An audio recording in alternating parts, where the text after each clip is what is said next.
Okay? I take refuge in the one bright mind and the clarity and simplicity out of which all things arise. We're continuing on with a series of talks on the Mumonkan, the Gateless Gate, the classic collection of Buddhist koans.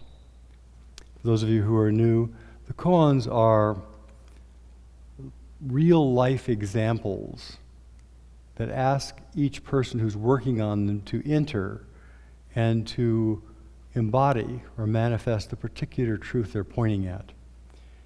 In a way, it's like if somebody comes and says, I'm a chef, and you say, well, make some bouillabaisse, make some vichyssoise, make some gazpacho, make some cream puffs.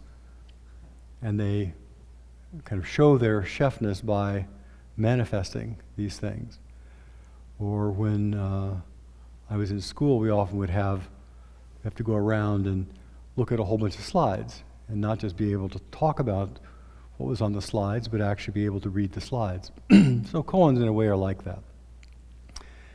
And so each koan has a different aspect of practice, a different aspect that it's trying to help us to look into. So each koan is a practice.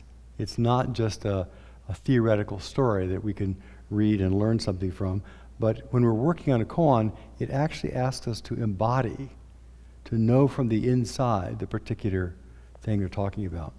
So here's the koan we're working on this week. It's number 10 in the Mumonkan, Seizei, a poor monk. And the koan goes, a monk once asked Master Sozan, I am poor and destitute. I beg you, please help me, make me rich. Sozan said, Venerable Seizei. Yes, master, replied Seizei. The teacher remarked, having tasted 3 cups of the finest wine in China, you have tasted 3 cups of the finest wine in China, and yet you say your lips are dry. A monk once asked Master Sozan, I am poor and destitute. I beg you to help me. Sozan says, Venerable Seizei. Yes, master. Yes, Sozan. You have drunk 3 cups of the finest wine in China, and yet you say your lips are dry. That's the koan. And Mumon's commentary is, Seizei, the monk, assumed a condescending attitude. What is his intention? Sozan, the teacher, has a penetrating eye and has seen through Seizei's mind. Be that as it may, just tell me how the Venerable Seizei could have drunk the wine. So each koan is a call for awakening.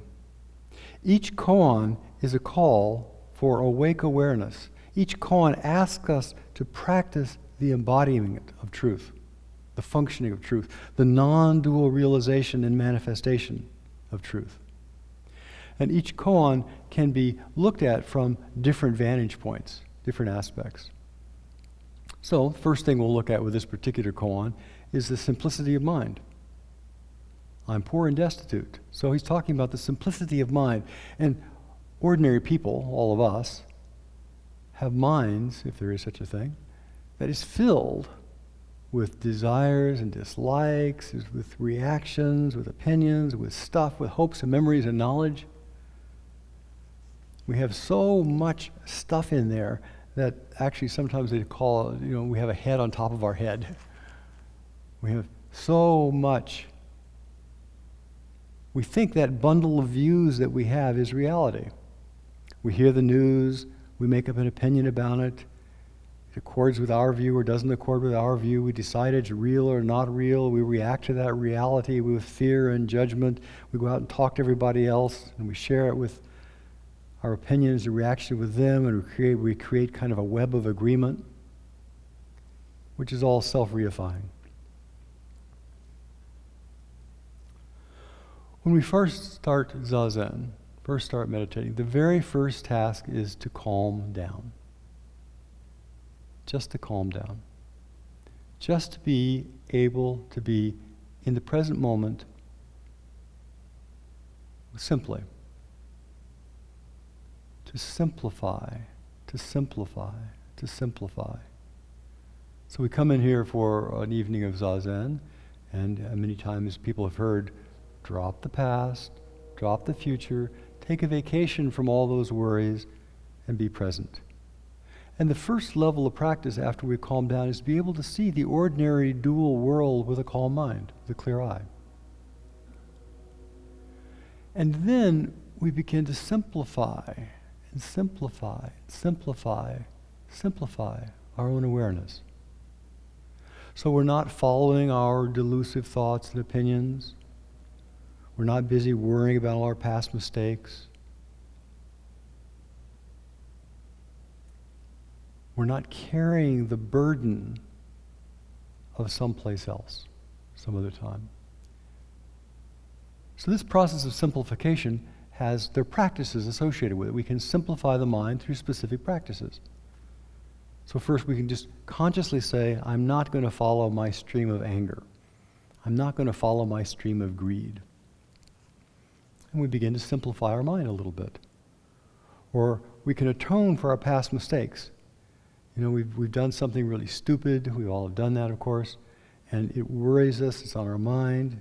Well, by trying to directly deal with it, we atone for our past mistakes and we can let it go. We simplify our mind. Or we can concentrate on the present moment. As I mentioned earlier, the hands aren't worried. The legs aren't worried. You know, your back does not care what the government is going to do. And so by concentrating on the body and what's present right now, the mind becomes simplified. Or by clarifying our intention. Often some days we'll talk about vow. It's very important that people have an intention in their life, whatever it happens to be. And when they have an intention in their life, if it's a true intention, they begin to slough off what's extraneous. They begin to slough off all of the detritus, all of the accretions that have happened, because their intention, their vow, becomes clearer and clearer. And lastly, or not lastly, but another version is we can simplify our stuff. You know, Sozan and I right now are trying to move out of our room that we've been in the monastery. We've been there for 17 years in this one room. And the monastery needs more room, so we're trying to make some space. And so cleaning out our room, I had over 60 scrolls sitting in the room. I had 50 bells sitting in the room. I have books of library books that were taken out of the library that were sitting in the room. I had piles of medicine for the Sangha that were sitting in the room. I had clothing and robes and garments of all sorts of things. Sozan had bought me 25 square dancing shirts. The shirts don't dance, but they bought them for the purpose of dancing. So trying to just simplify our life, just to clean out that stuff, in a way, lightens your burden. I think there's a whole book about that, several books about that. Just simplifying your life by simplifying your stuff. But it's difficult. It's difficult.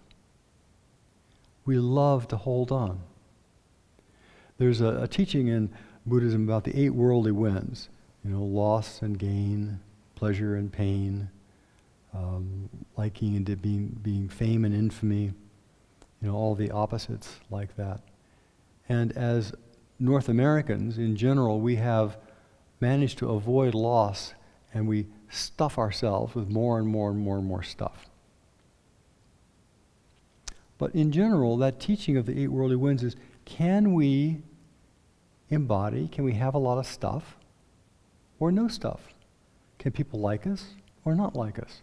Can we be in discomfort or pleasure? Because we are anchored in the clarity of mind that is undisturbed by different states. So as people are practicing, especially if they're in sesshin and they're practicing, they begin to touch the clarity of mind that is not burdened with all the habitual thought, all the habitual opinions. And just as if somebody has a fire, actually there's somebody at the monastery right now who was in the process of selling their house, and they left and thieves came in and stole every single thing out of the house. And then Hurricane Irma came and damaged it some more. And so when suddenly something that's very familiar to us that we've depended upon begins to fall away, we get scared. And people often, in practice, will be simplifying and simplifying. They'll have fewer and fewer concerns and fewer thoughts and fewer opinions. And suddenly it's scary for them. Who am I? I've always thought I was this great rational person who knew so much. But I'm beginning to practice, and people come and say, I'm worried I'm forgetting everything. I'm worried I'm getting dumber. I'm worried I'm not as entertaining. I'm worried I go to a party and I can't regale people with all my wisdom about what's going on in current affairs. I have nothing to talk to with people. The practice of Zazen is to really find the state of mind that is spacious and empty and clear. But as we begin to touch that, there are some levels of anxiety that people have to go through. And if that goes even deeper, if the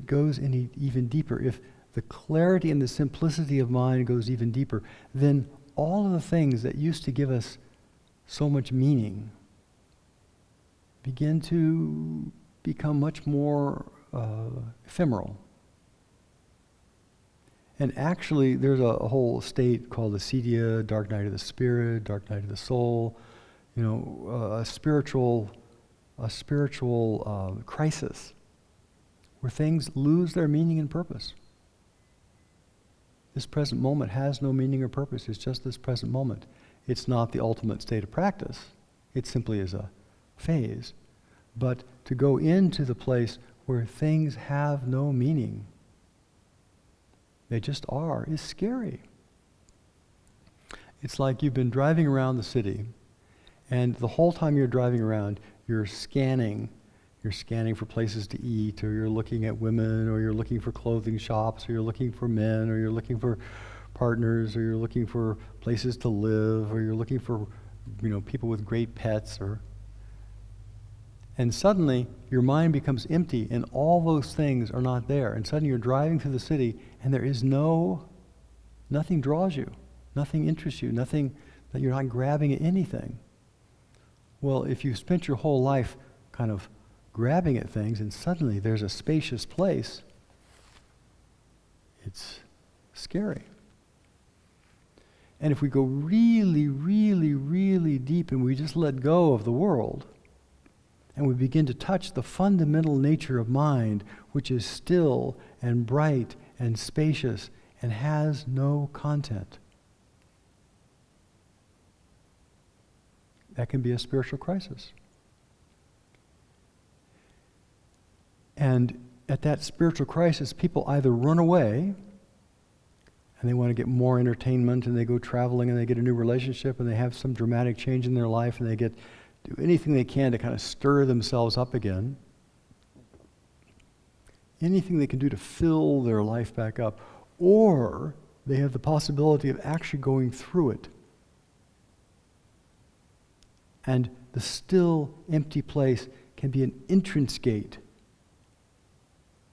into a new world. Can be an opening into the quiet, spacious, endlessly creative mind of liberation, out of which all things arise.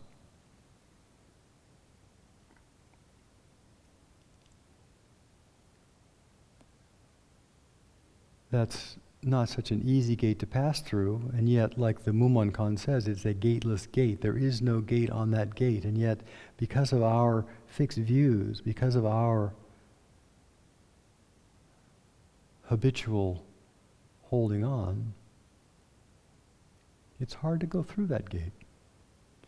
If you happen to be in Sesshin, or you're at the monastery, or you're practicing someplace very diligently, and you begin to go into this place that's kind of empty, has no meaning, and you begin finding the fear arising, it's very important, keep the schedule, stay involved, connect with the teacher. So it may be that in this particular koan, I am poor and destitute. This is what Seizei is talking about. I'm poor and destitute. I have nothing in my mind. It's empty. we can look at this koan a different way. We can just look and say, well, maybe this guy is really arrogant. Maybe he said, well, I'm really hot, I've got nothing in my mind at all. I'm a liberated person. Look at me, how cool I am. I know I have no self. And the Master Seizei says, Master Sozan says, Seizei. And instantly, that whole self comes back. Yes, here I am. And every state is filled with personhood again. So it could be looked at that way. Here's an arrogant person, and suddenly he pops that bubble of arrogance. Just said, oh, you think you're empty? Well, here, look what's there. It could be genuine distress. People come to us all the time saying, help me, help me, help me, help me, help me. And it is not helpful to say, everything is empty and spacious and just impermanent. Just relax. That is not a helpful thing to say. You have to respond to each person appropriately. And in a way, that's what this koan is about. It's how do we respond appropriately to each person who comes through? How do we respond appropriately? And it may be that having an empty mind, that having a spacious mind, that having a mind that is not just filled with lumps of desire and opinion, gives us a freedom that we can respond, that we can take the high seat or the low seat, that we can be ignored, that we can be pushed aside, or we can take center stage. That maybe that the freedom that we talk about in Zen is the freedom to inhabit any spot in the mandala. Maybe that the freedom we're talking about is not the freedom to be honored and appreciated, but being allowed to be honored and appreciated and be completely ignored. Not indifferent. Indifference is not what we're talking about. It's not a kind of, I don't care what they do, I don't care what they say. That's not helpful. But the willingness to be, okay, I'm an idiot in this situation. I am broken in this situation. I've got part of me that just cannot function, that is, a buzz. And I'm completely in charge. I can inhabit, I can be a leader. Can we take whatever role our life decides, whatever role we need to take for the benefit of ourselves and others, can we take whatever role that our particular karmic stream has led us to? And the foundation for being able to have that kind of flexible creativity is knowing the still, empty, spacious place that is at the core of our own being. Roshi Kapleau, when I was studying with him, used to delight in people thinking he was the gardener.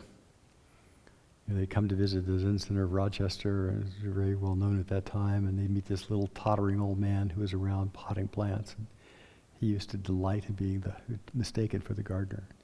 And Chosen often is kind of puttering around the monastery, doing her little clay things and other things, and people mistake her for somebody who's not in charge. To be able to take any seat. So that means that we are not offended. That means that if we begin to touch the clear place of mind and people don't like us, well, okay, I'm willing to be disliked. That people think are critical of us, well, okay, there's lots of reasons you could criticize me. Oh, people really appreciate you, well, okay, that's great too. That when our mind is empty and still, nothing disturbs us. It doesn't have to go our way. The world doesn't have to behave the way I think it should behave. That there is space to be undisturbed by any wave or any wind that comes through. And of course, all of us are in process. It's not as though you say, okay, I've made it, and now I'm unflappable. Maybe there were great masters that were completely unflappable, undisturbable. But I think it's really a practice that all of us are about. So this particular koan one of the aspects of this koan, is how do we embody the state of mind that allows us to take whatever circumstance is required to help others, to meet the situation. Now, when you're working on koans, it's not just a matter of, oh, I got this, I understand this idea, I can now give a talk on it. It's how can I embody this? How can I show this? How can I demonstrate this? How can I present this truth right here face to face with my teacher? And so it becomes a very intimate challenge, because all of us like to think, oh yeah, I know that, I understand how this thing works. But it's only when we actually have to manifest something face to face, that's when we really see, do I really understand how this works or not? So, Seizei, a poor monk. I am poor and destitute. Please help me. Seizei, yes. Where does that yes come from? What is the place that always has a yes, that is always, not yes in the ordinary world, but is always creative? Moment after moment after moment, we are alive. Moment after moment after moment, this world appears. Yes, this world appears. Yes, my life is here. Yes, yes, yes. And so this koan also can ask us to look at that place, to bring that place alive. So, depending upon what depth you're working on with the koan, it can cut deeper and deeper and deeper and deeper and deeper, all as a vehicle, as a tool to help each person find liberation, to help each person to find the spaciousness that allows them to negotiate and interact with this crazy world. So, may each of you find the poverty that is endlessly rich, the stillness out of which all activity comes, the spacious mind that includes every detail. And that is a path that has no end. Thank you.